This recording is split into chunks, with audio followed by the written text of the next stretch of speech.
Hey, so hello and welcome back to your own channel named Mary Goswami। आज के video में हम लोग बात करेंगे preventive and social medicine PSM, जिसे कम्युनिटी मेडिसिन भी कहा जाता है। जैसे कि आप सभी लोग जानते हैं कि बीएचएमएस फाइनल ईयर के एग्जामिनेशन का टाइम टेबल जो है वो सितंबर के लिए आ चुका है। कुछ बच्चों की प्रिपरेशन बहुत ज़्यादा अच्छी है, लेकिन कुछ लोग ऐसे हैं जिनका प्रिपरेशन अभी तक स्टार्ट तक नहीं हुआ है। अब बात करें अगर के पार्क के बुक की, बुक बहुत अच्छा है, लैंग्वेज बहुत अच्छा है, लेकिन जो दिक्कत आता है वो ये है कि बहुत ज़्यादा लेंदी है, बहुत ज़्यादा पेजेस है। ओवरऑल अगर कैलकुलेट किया जाए तो 900 प्लस पेजेस हैं, जिसमें से बहुत सारे कुछ ऐसे चैप्टर्स हैं जिन्हें पढ़ना इम्पॉर्टेंट भी नहीं है।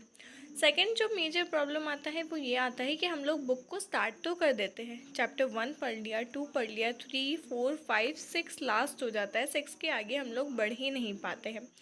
तो I have figured out a solution to that कि हम लोग डेली एक सेशन रखेंगे पीएसएम के लिए स्पेशली, क्योंकि पीएम जो है वो आप लोग जैसा पढ़ते आ रहे थे पैथो फिजियो सर्जरी, वही कंटिन्यू होता है मेडिसिन में भी, प्रैक्टिस ऑफ मेडिसिन में भी, तो उसमें इतना ज़्यादा दिक्कत नहीं जाता है। लेकिन सीएम और रिपर्टरी जो है वो कम्प्लीटली न्यू सब्जेक्ट्स हो जाते हैं, तो उन्हें पढ़ना थोड़ा सा डिफ़िकल्ट हो जाता है, समझना डिफ़िकल्ट हो जाता है, और इतनी मोटी बुक देख करके सबसे पहले तो बुक को खोलने का ही मन नहीं करता है। We have also gone through all the things which you are going through now, so I can completely understand your problem. To that problem only, I'm here for that solution. Video को skip नहीं करिएगा। I am making this video only for you guys only. मेरा इस particular video से कोई भी personal benefit नहीं है, आप लोगों की हेल्प हो सके, क्योंकि मैं समझती हूँ कि कॉलेजेस में नहीं पढ़ाया जाता है। बहुत सारे कॉलेजेस हैं जहाँ पर फैकल्टी बिल्कुल भी अच्छी नहीं है। I am sorry for that, but that's the reality कि फ़ैकल्टी बिल्कुल अच्छी नहीं है, वो लोग पढ़ाते ही नहीं हैं, और अगर पढ़ाते भी हैं तो या तो मेन टॉपिक्स पढ़ा दिए जाते हैं, या तो एक पर्टिकुलर नोट्स का जो उनका डीएवीवी का पैटर्न चल रहा है वही आज तक कंटिन्यू है। उसके अलावा उन्होंने एमपीएमएसयू के लिए कुछ भी न्यू प्रोसीजर, कुछ भी न्यू टेक्निक नहीं निकाला है। That's not our point of discussion, let's continue to that. Man and medicine आपको सिर्फ एक बार रीड करना है। प्री हिस्टोरिक, हिस्टोरिक मेडिसिन्स क्या होती है, प्रिमिटिव मेडिसिन्स क्या होती है, प्राइमरी मेडिसिन्स क्या होती हैं, ये सब जानना है। Concept of health and disease में कुछ कुछ क्वेश्चंस है कि हेल्थ क्या है, डिसीज़ क्या है, क्योर किसे कहते हैं, स्पेक्ट्रम ऑफ हेल्थ क्या है, स्पेक्ट्रम ऑफ डिसीज़ क्या है, नेचुरल हिस्ट्री ऑफ डिसीज़ क्या होता है, एपिडेमिक क्या होता है, एंडेमिक, स्पोरेडिक, उसके बाद इंक्यूबेशन पीरियड किसे कहते हैं, किस डिसीज़ का इंक्यूबेशन पीरियड कितना होता है, ये सब आपको सेकेंड चैप्टर से पढ़ने को मिलेगा। जो आइसबर्ग है डिसीज़ का, वो भी इसी में मिलेगा। Chapter number 3 is important. बहुत सारे क्वेश्चंस आते हैं कि एपिडेमियोलॉजी क्या है, क्या उसका एम है, क्या उसका ऑब्जेक्टिव है, क्या उसका मेथड है। इसके साथ साथ केस कंट्रोल स्टडी और कोहॉर्ट स्टडी, ये दोनों अच्छे से करना है। इम्यूनिटी क्या है, इम्यूनाइजेशन क्या है, इम्यूनाइजिंग एजेंट्स क्या है, डिसइंफेक्शन क्या है, और कैसे इन्वेस्टिगेट करेंगे एक एपिडेमिक को। अब स्क्रीनिंग फॉर डिसीज़ में इतने ज़्यादा क्वेश्चंस, आज तक इतने ज़्यादा क्वेश्चंस नहीं आए हैं। अगर आता है तो 5 नंबर का एक क्वेश्चन आ जाता है, उससे ज़्यादा इसमें कुछ नहीं आता है। चैप्टर नंबर 5 में अगर हम लोग डिस्कस करेंगे तो आता है एपिडेमियोलॉजी ऑफ कम्युनिकेबल डिसीज़। ये चैप्टर बहुत बहुत ज़्यादा इम्पॉर्टेंट है और बहुत ज़्यादा वेटेज में आता है। 2 मार्क, 5 मार्क, 10 मार्क के क्वेश्चन इस चैप्टर में से आते ही आते हैं। सो ओवरऑल अगर देखा जाए तो इस चैप्टर में से 15 to 20 मार्क्स के क्वेश्चंस आते हैं। हर एक डिसीज़ को पढ़ना है, समझना है, उसका मेन हमें डिसीज़ में क्या जानना है कि उसका कॉजेटिव ऑर्गेनिज्म क्या है, उसका इंक्यूबेशन पीरियड क्या है, उसका स्प्रेड कैसे हो रहा है, और उसे कैसे हमें रोका जा सकता है। That we have to study in that. Chapter number 6 again is a very very important chapter, epidemiology of chronic non-communicable diseases। इसमें कार्डियोवास्कुलर डिसीज़ है, कोरोनरी हार्ट डिसीज़ है, हाइपरटेंशन, ओबेसिटी, डायबिटीज़, ब्लाइंडनेस। इस साल जो है वो क्वेश्चन आने की चांसेस है कि वो डायबिटीज़ या ओबेसिटी पर क्वेश्चन आए। ओबेसिटी के बहुत ज़्यादा चांसेस हैं। अब हेल्थ प्रोग्राम्स इन इंडिया पर इतने ज़्यादा क्वेश्चंस नहीं आते, एक आध क्वेश्चन आया तो आ जाता है। डेमोग्राफी एंड फैमिली प्लानिंग बहुत बहुत ज़्यादा इजी चैप्टर है और इसमें से क्वेश्चंस आते ही आते हैं। प्रिवेंटिव मेडिसिन एंड ऑप्स पीडिया एंड जीडिया पर क्वेश्चन कभी कभी ही आए हैं अभी तक में, मतलब शायद 5 पेपर्स हुए हैं अभी तक final year examination MP MSU में, 4 या 5, उसमें से एक पेपर में ही मैंने क्वेश्चन देखा, उसके अलावा मुझे याद नहीं है कि किसी और पेपर में आया हूँ। न्यूट्रिशन एंड हेल्थ पर क्वेश्चन आते हैं और इस साल आने के भी चांसेस हैं। मेडिसिन एंड सोशल साइंस पर रेयरली क्वेश्चन आता है। इन्वायरमेंट एंड हेल्थ में क्वेश्चन आते हैं। हॉस्पिटल वेस्ट मैनेजमेंट पर क्वेश्चन आते हैं। डिज़ास्टर मैनेजमेंट पर क्वेश्चन आ जाता है कभी कभी। Occupational health, genetics and health, mental health, इन पर बहुत रेयरली क्वेश्चंस आते हैं। Health information and basic medical statistics पर भी क्वेश्चन नहीं आता है। कम्युनिकेशन फॉर हेल्थ एजुकेशन पर क्वेश्चंस आते हैं। हेल्थ प्लानिंग एंड मैनेजमेंट पर भी 5 मार्क के क्वेश्चन आते हैं। Health care of the community पर क्वेश्चन आते हैं। इंटरनेशनल हेल्थ पर कभी कभी क्वेश्चन आते हैं। हम लोग कुछ नया कर रहे हैं तो कुछ नया ही करेंगे। हम लोग पढ़ना जो है वो चैप्टर नंबर 1 से शुरू नहीं करेंगे। जैसे कि मैंने बताया कि शुरुआत तो हम लोग कर लेते हैं लेकिन आखिरी तक नहीं पहुंच पाते हैं, तो हम लोग शुरू ही आखिरी से करेंगे ताकि हम शुरू तक तो पहुंच ही जाएंगे, नहीं तो नहीं भी पहुंचे तो शुरू का तो हमें आता ही है, ठीक है। क्योंकि शुरुआत तो हो ही जाती है कैसे न कैसे, अंत नहीं हो पाता है, तो हम अंत से शुरुआत करते हैं ताकि हमारा कुछ भी छूटे ना, और एटलीस्ट इतना हो जाए कि हम लोग पीएसएम में पास हो जाए, ठीक है। अब सबसे पहले आपको अगर कुछ पढ़ना है तो वो ये एब्रीवेशंस है। ये हर चैप्टर में शॉर्ट फॉर्म्स दिए होते हैं जो आपको नहीं समझ में आते हैं और फिर बाद में कन्फ्यूजन होता है कि अरे यार इसका मतलब क्या था। और वो मीनिंग ढूंढने के लिए हम लोग फ़ोन उठाते हैं और 1 घंटा कहाँ इंस्टा फेसबुक व्हाट्सएप पे ख़त्म हो जाता है, पता ही नहीं चलता है।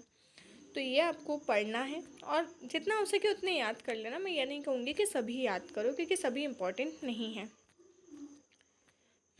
मैं चैप्टर बताते जाऊंगी, डिस्कस करते जाऊंगी और ये भी बता दूंगी कि उसमें से क्वेश्चन आता है या नहीं आता है। Although all this things are from my experience. मुझे नहीं पता है कि पेपर में क्या आने वाला है क्या नहीं आने वाला है, तो चीज़ें सारी पढ़नी है एक बार। तो for helping you guys only मैं ये सीरीज़ शुरू कर रही हूँ। Chapter number 22 international health. International health पर कभी कभी क्वेश्चन आते हैं, इतने ज़्यादा क्वेश्चंस नहीं आए हैं। क्या क्वेश्चन आते हैं वो मैं आपको बताती हूँ। सबसे पहले देखते हैं, medicine is one of the pillars of peace, so true. ठीक है, तो ये पैन अमेरिकन सैनिटरी ब्यूरो पर क्वेश्चन नहीं आता है, इसको पढ़ने की ज़रूरत नहीं है।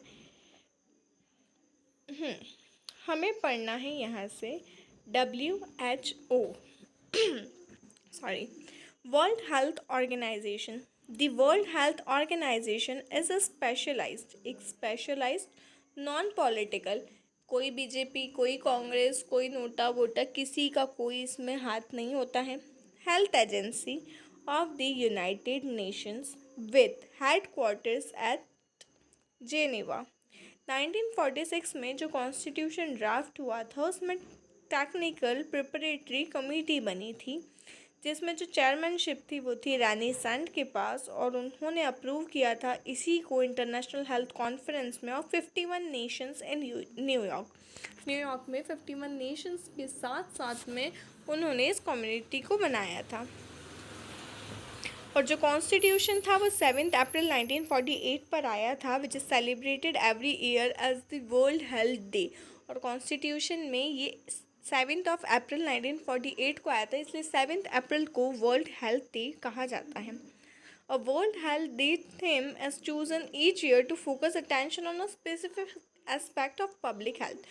हर साल आप लोगों ने, मुझे नहीं पता नोटिस किया हो या नहीं किया हो, लेकिन हर साल 7 अप्रैल के आसपास एक मुहिम छेड़ी जाती है। कभी पेड़ लगाओ, कभी पानी बचाओ, कभी कुछ। तो इसीलिए ताकि हर एक एडजेक्टिव, हर एक ऑब्जेक्टिव पर काम किया जा सके। अब WHO के क्या क्या ऑब्जेक्टिव्स हैं वो हम लोग देखते हैं। अभी का जो करंट ऑब्जेक्टिव है WHO का is the attainment by all the people of the world a level of health that will permit them to lead a socially and economically productive life. तो अभी का जो ऑब्जेक्टिव है वो ये है कि सभी लोग स्वस्थ रहें, सुखी रहें, और जिसकी मदद से अगर वो स्वस्थ रहते हैं तो वो सोशली और इकोनॉमिकली एक बहुत ज़्यादा प्रोडक्टिव लाइफ जी सकें। तो जो कॉन्स्टिट्यूशन है वो क्या कहता है?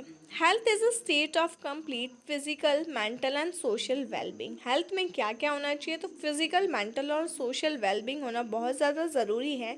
सिर्फ अगर किसी को बीमारी नहीं है, कोई हार्ट रिलेटेड कंप्लेंट नहीं, कोई लिवर रिलेटेड कंप्लेंट नहीं, लेकिन वो बहुत ज़्यादा दुखी है, परेशान है, चिंतित है, तो उसे हेल्दी पर्सन नहीं कहा जाएगा।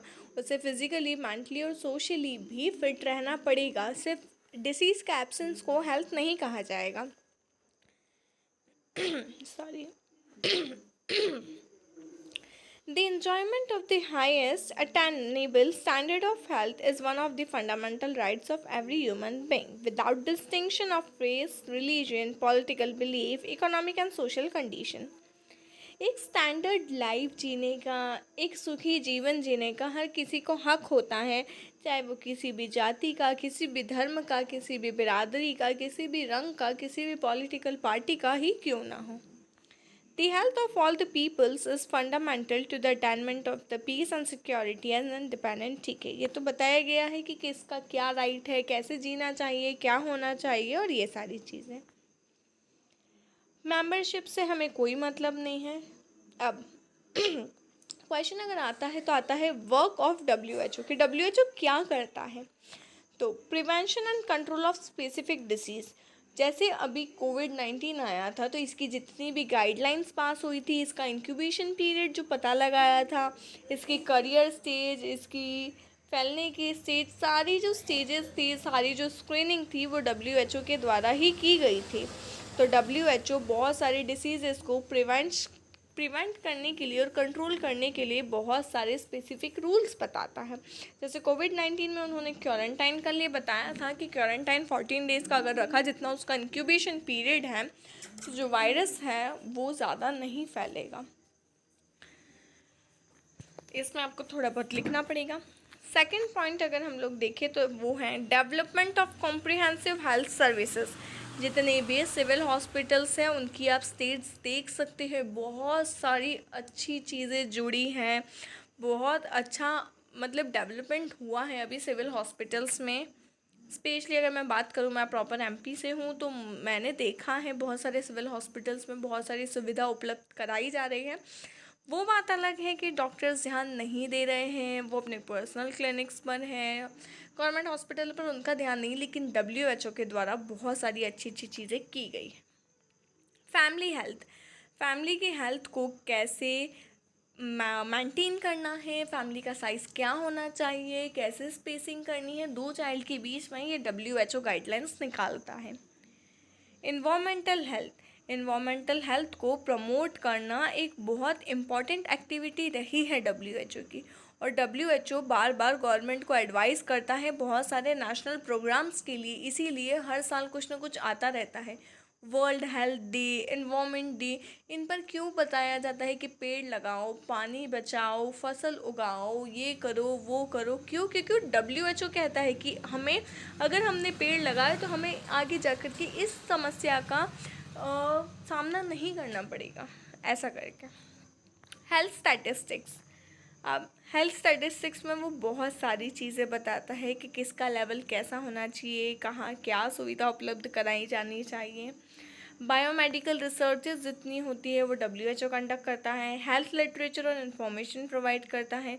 कोऑपरेशन विद अदर ऑर्गेनाइजेशन, जितनी भी दूसरी ऑर्गेनाइजेशंस होती हैं उनके साथ वो कोऑपरेट करता है। तो बस इतना ही पढ़ना था इस चैप्टर में, इसके अलावा तो कुछ नहीं है। सिर्फ WHO का ऑब्जेक्टिव क्या है, उसका वर्क क्या है। ये एक यूनिसेफ पर क्वेश्चन आता है, United Nations International Children's Emergency Fund. ये एक स्पेशलाइज्ड एजेंसी है यूनाइटेड नेशन की, जो 1946 में इस्टेब्लिश हुई थी यूनाइटेड नेशंस जनरल असेंबली में, जिसमें रिहैबिलिटेशन किया जाता था चिल्ड्रन का, जो बहुत सारी कंट्रीज़ में, जो रेविश्ड कंट्रीज़ है उसमें वॉर हुआ, कहीं कोई बच्चा है उसने अपने मम्मी पापा खो दिए या परेशान है, तो उन बच्चों को रखा जाता था और उनके रखने के लिए, पढ़ाने के लिए फंड्स इकट्ठा किए जाते थे। उसको नाम दिया था यूनिसेफ। इस पर कभी कभी क्वेश्चन आ जाता है 5 नंबर में। अब यूनिसेफ में क्या क्या होता था? चाइल्ड हेल्थ को मेंटेन करती थी, चिल्ड्रन के न्यूट्रिशन को, फैमिली और चाइल्ड वेलफेयर, एजुकेशन, ये सारी चीज़ों पर ध्यान दिया जाता था। वर्ल्ड बैंक FAO किसी काम का नहीं है। सीडा, फोर्ड फाउंडेशन, डेंटिया केयर, तो ये था इस चैप्टर में। सिर्फ इंडियन रेड क्रॉस पर कभी कभी क्वेश्चन आता है। The red cross society of India was establish bye an act of Indian legislature इन 1920 में बना गया था with 3 objectives of the improvement of health. 3 objective थे रेड क्रॉस के, क्या क्या? फर्स्ट था इम्प्रूवमेंट ऑफ हेल्थ, सेकेंड था prevention of disease and mitigation of suffering. In peacetime, the society provides military hospitals with such as amenity as newspaper, periodicals, music instruments and other comfort. The Red Cross Home at Bangalore for disabled ex-servicemen is one of the pioneer institutes of okay. इतना ज़्यादा लिखने की ज़रूरत नहीं है, इतना भी अगर आपने समझ लिया तो आप लिख पाओगे। तो ये इस चैप्टर में पढ़ने के लिए था। सबसे पहला हमने देखा WHO क्या है, कैसे बना, कैसे काम करता है, उसके क्या ऑब्जेक्टिव है और उसका क्या वर्क है। तो इसी पर क्वेश्चन आता है, इसके अलावा क्वेश्चन नहीं आता है। तो दैट्स इट फॉर टुडे। कल के लेक्चर में हम लोग देखेंगे सेकेंड चैप्टर पीछे की साइड से 21 जो होगा। थोड़ा सा मैं बता देती हूँ कि अगर आपको समय मिले, अपनी जो स्टडीज़ चल रही है आप वो वैसे की वैसी चलने दो, आप लोग आगे से पढ़ो, मैं पीछे से पढ़ाते जाती हूँ, तो आपका दोनों होते जाएगा, तो इतनी ज़्यादा दिक्कत नहीं पड़ेगी। 21 इतना बड़ा चैप्टर है। Let me look at that once. Health care of the community, 2-3 questions आते हैं इस पर से, लेकिन जो स्टार्टिंग में पढ़ा हुआ है primary, secondary and tertiary care, उसी से रिलेटेड है, वो नहीं है लेकिन उसी से रिलेटेड है। तो अगर जिन लोगों ने पढ़ रखा है तो बहुत ज़्यादा इजी हो जाएगा। तो मिलते हैं कल के लेक्चर में। आई होप कि आप लोग ये वीडियो देखोगे, कंप्लीट वीडियो देखोगे और आपको समझ आएगा और आपको इंटरेस्ट आएगा और आप मुझे मोटिवेट करोगे कि मैं आगे और इसी को कंटिन्यू करूँ और वीडियोज़ बनाऊँ। होता क्या है, हम लोग वीडियो शुरू तो करते हैं लेकिन इतना अच्छा रिस्पॉन्स नहीं मिल पाता है, उस वजह से हमें फिर मोटिवेशन ख़त्म हो जाता है कि यार बच्चे रिस्पॉन्स ही नहीं कर रहे, देख ही नहीं रहे, तो फिर बनाकर मतलब क्या है। इसलिए बहुत सारी चीज़ें अधूरी छूट जाती है। लेकिन इस बार मैं चाहती हूँ कि ये सीरीज़ मैं कंप्लीट करूँ। 22 चैप्टर्स की जो है 22 डेज़ लगेंगे और अभी आपके एग्ज़ाम्स में उतना समय है तो ये कंप्लीट हो जाएगा। और कुछ कुछ ऐसे चैप्टर्स हैं जिसमें से क्वेश्चंस नहीं आते तो वो हम लोग पढ़ेंगे भी नहीं, तो लगभग ये 15 डेज़ का अगर हम लोग टारगेट रखें तो 15 डेज़ में ये कंप्लीट हो जाएगा। लेकिन 15 डेज़ बहुत होते हैं, तो मोटिवेटेड रहने के लिए मुझे आप लोगों का सपोर्ट बहुत ज़्यादा ज़रूरी है। तो वीडियो को जितना हो सके उतना लाइक करना है, शेयर करना है, कमेंट करना है क्या समझ में आया, क्या समझ में नहीं आया, और डीपली समझाऊँ या और फॉर्मली ही समझाऊँ कि ठीक है बता दिया क्या क्या आएगा, कैसा कैसा लिखना है वैसा बताऊँ, कैसा मैं पढ़ाऊँ वो आप लोग मुझे बताइए, तो हम लोग वैसे ही कंटिन्यू करेंगे। Thank you for watching the video.